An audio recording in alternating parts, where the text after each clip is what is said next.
Thank you. Higgins. Thank you very much, and welcome to the House, Minister.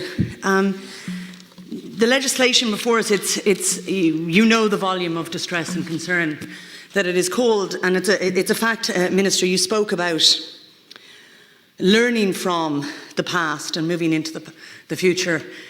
We're not at a point yet where we're simply talking about learning from the past.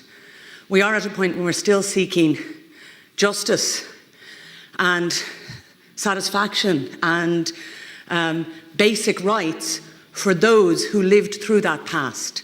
They are still with us. Their families are still with us. Their children who were adopted through the systems that were put in place at that time are still seeking identity. People are still trying to find out if they have siblings and where those siblings may be buried. People are still trying to find basic information about who they were, who they are, who their family were. We are at a point, Minister, where you have a dual task. You have the task in terms of vindicating the rights of those seeking who are affected by these issues, and you have that task in terms of national archiving. I'm putting forward, I have submitted over 20 amendments to this bill already. They address some of the key issues. We speak about having our hands tied by 2004 legislation.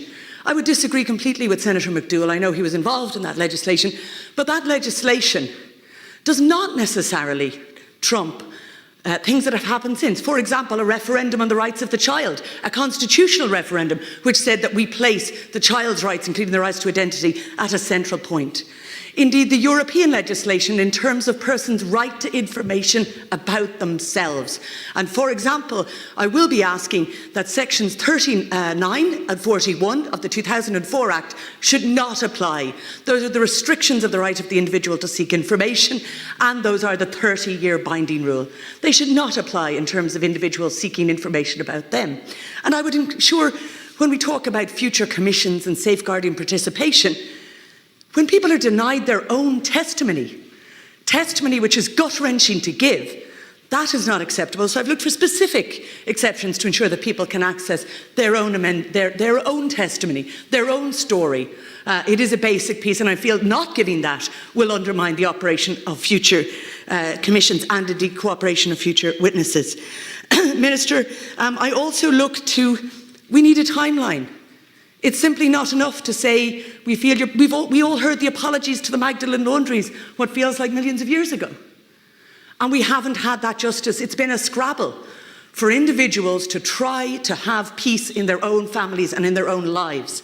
So, Minister, we need to know when there will be appropriate access to the right to information, the right to identity, when there will be legislation that guarantees us appropriate, and there is an issue with TUSA. We know the adoption authority. You're saying it's been preserved. There's nothing in this bill about how it will be reserved. How do we know the records will not be scattershot back to what individual filing cabinets they came from originally? That is a fear. There was a huge work to patch together the stories of people's lives. Will they be kept to an archival standard? Because we know the adoption authority had made plans to keep them to an archival standard.